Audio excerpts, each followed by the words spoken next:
लगे छी अपने सबके मिथिला संस्कार पर स्वागत करे छी। एकटा भगवान के गीत दै छी। जहन रामचंद्र जी वन चलि जाइ छथिन आ कनै छथिन सब रानी सब जे रामचंद्र जी वन चलि गेलखिन आ गाम पर भरत जी नहीं छथिन तऽ की कहै छथिन से सुन भगवान के गीत ये। रामचंद्र वन गेला भरत नहीं घर छनि आब के पिता के जरतै यो लखन जी। आब के पिता के जरतै यो लखन जी। सुतलाई छलहुँ मामा के अंगनमा सपना में पिता मरि गेलै यो लखन जी।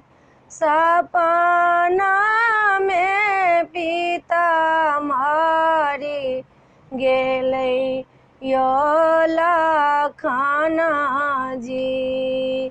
एतेक बचन जाब कहलनि गुरु सँ भरत व्याकुल भए गेला यो लखन जी। भरत व्याकुल भए गेला यो लखन जी।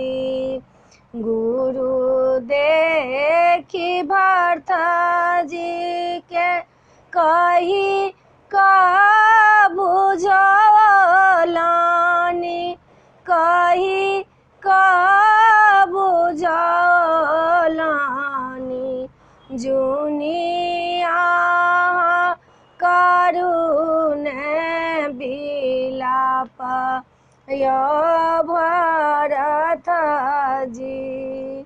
जुनिया करुणे बिलाप यो भरत जी। मामा के घर भरत बैसलानि मन मारी आबि गेला अवध समाध यो भरत जी। पिता बेमार अछि अवध बजौलानि आब के पिता के जरतै यो लखन जी। जखन भरत जी अवधपुर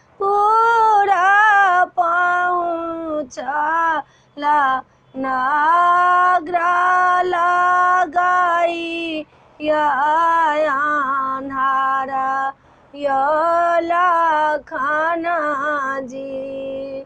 नगर लगई अन्हार यो लखन जी। जखन भरत जी हवेली बीचे पहुँचला के कई आरती उतारे यो लखन जी। राम भैया कहाँ छानी सीता अभी कहाँ छथि एको राति हाला चलन लागै यो लखन जी।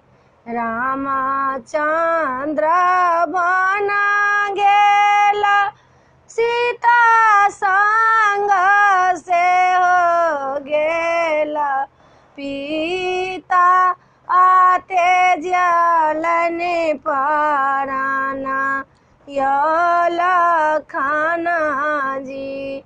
साहे सुनी भरत बेहोश भये खसी गेला केहन माता हमर भेलै यो लखन जी। वीडियो में अच्छा लगा अपने सबके भगवान के गीत नीक लागत तो चैनल के सब्सक्राइब करो नहीं बिसरबे, जरूर सब्सक्राइब करबे, जरूर लाइक करबे। जय माता जी, जय मिथिला, जय माता।